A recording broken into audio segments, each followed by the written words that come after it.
Welcome to the Compact History Podcast from compacthistory.com, where we unpack the past in smart, snack-sized episodes.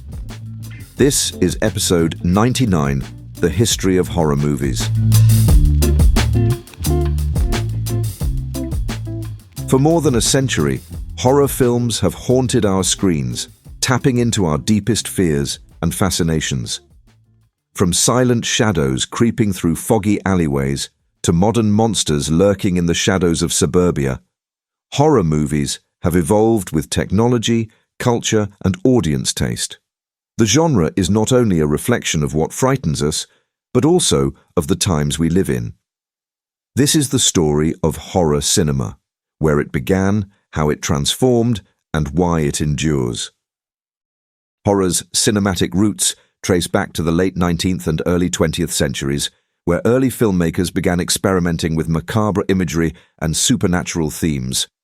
Georges Méliès's short film Le Manoir du Diable, 1896, is widely considered the first horror film featuring bats, skeletons, and the devil himself.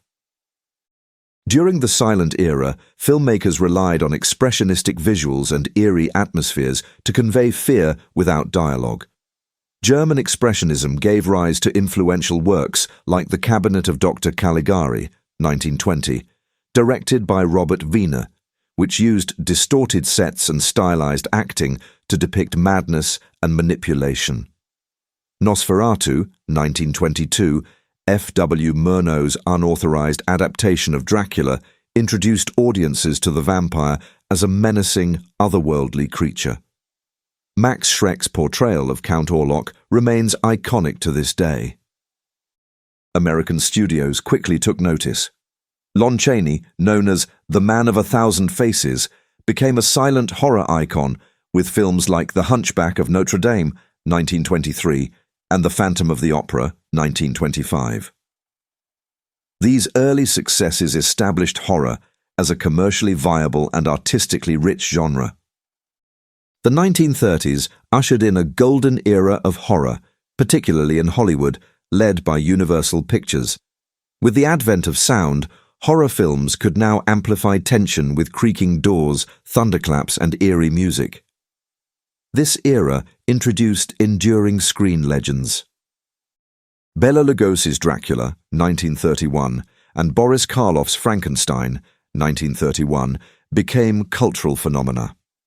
Karloff also starred in The Mummy, 1932, while The Invisible Man, 1933, and The Wolf Man, 1941, rounded out Universal's pantheon of monsters.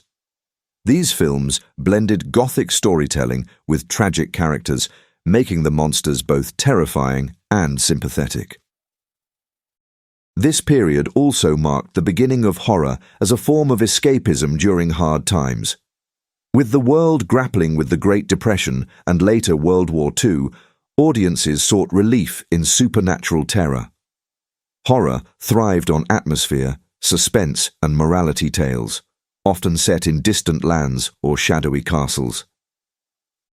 The post-war years saw horror intersect with science fiction, reflecting Cold War anxieties and fears of nuclear annihilation. The 1950s brought a wave of creature features in which monsters represented societal fears.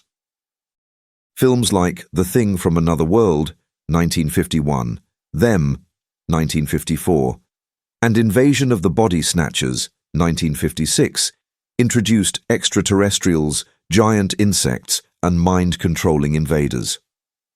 These stories tapped into paranoia about communism, scientific hubris, and the unknown dangers of radiation.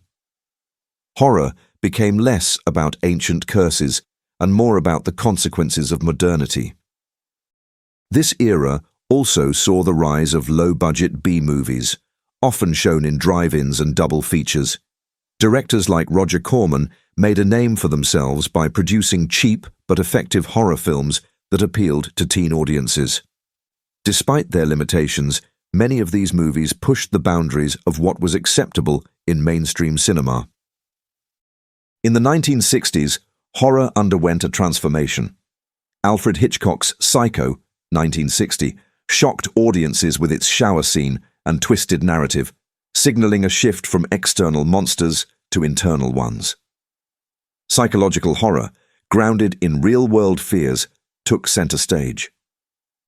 This trend continued with Roman Polanski's Rosemary's Baby, 1968, a disturbing tale of paranoia and satanic cults, and George A. Romero's Night of the Living Dead, 1968, which redefined the zombie genre while commenting on race and social unrest in America. Meanwhile, in the UK, Hammer Films resurrected Gothic horror with vivid colour, sensuality and violence. Their adaptations of Dracula, Frankenstein and other classics featured actors like Christopher Lee and Peter Cushing, bringing renewed interest to traditional monster tales with a provocative edge. The 1970s and 1980s marked a golden age of slasher films and brutal realism. William Friedkin's The Exorcist, 1973, broke box office records, becoming the highest-grossing horror film of all time for many years, and pushed horror into the mainstream. The Texas Chainsaw Massacre, 1974, Halloween, 1978, and Friday the 13th, 1980, introduced masked killers, final girls, and a formula that would dominate the genre for years. These films often reflected deeper fears of isolation, adolescence, and the breakdown of social norms. The horror became bloodier, more intense, and more controversial. Wes Craven's A Nightmare on Elm Street, 1984, blended slasher tropes with supernatural elements, creating one of the most memorable villains in Freddy Krueger. This period also saw horror franchises explode in popularity. Halloween, Friday the 13th, Nightmare on Elm Street, and later Child's Play and Hellraiser became recurring staples. Though often criticized for repetition, these series cemented horror's box office appeal and pop culture presence. By the 1990s, the genre began turning inward. Wes Craven's Scream, 1996, revitalized horror with its meta-commentary and self-awareness. Audiences were now in on the joke, and horror embraced its clichés while reinventing them. Meanwhile, the found footage genre emerged with The Blair Witch Project, 1999, a low-budget indie film that used handheld cameras and viral marketing to generate massive buzz. This approach exploded in the 2000s with films like Paranormal Activity and Cloverfield. The early 2000s also brought extreme horror into the mainstream. Dubbed torture porn by critics, films like Saw, 2004, and Hostel, 2005, focused on graphic violence and elaborate death traps, pushing the genre's limits. These movies split audiences. Some saw them as innovative, while others saw them as gratuitous. At the same time, international horror gained a foothold in Western markets.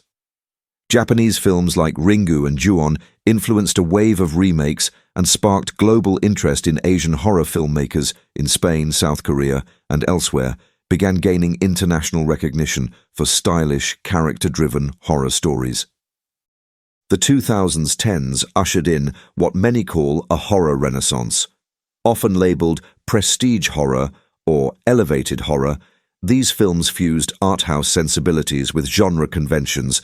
Directors like Jordan Peele, Get Out, Ari Aster, Hereditary, and Robert Eggers, The Witch, explored social issues, grief, trauma, and identity through the lens of horror.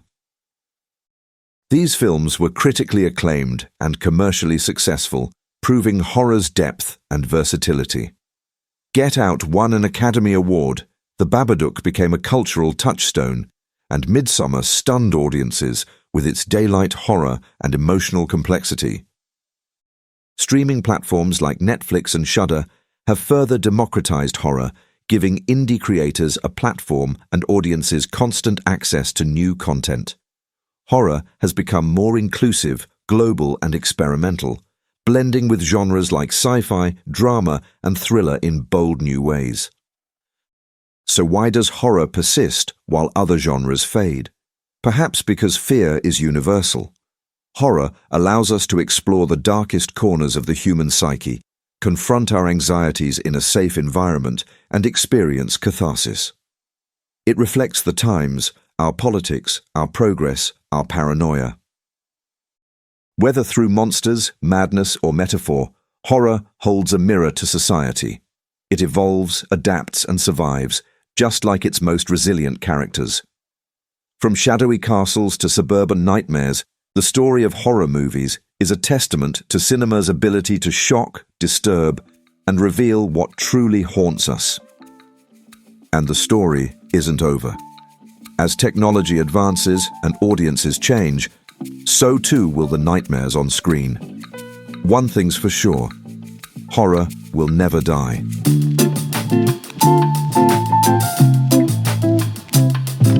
I hope you enjoyed that episode of Compact History, part of the Compact Histories network. You can find more episodes and explore our other Compact shows at compacthistories.com. If you enjoyed the episode, please like, follow, or subscribe.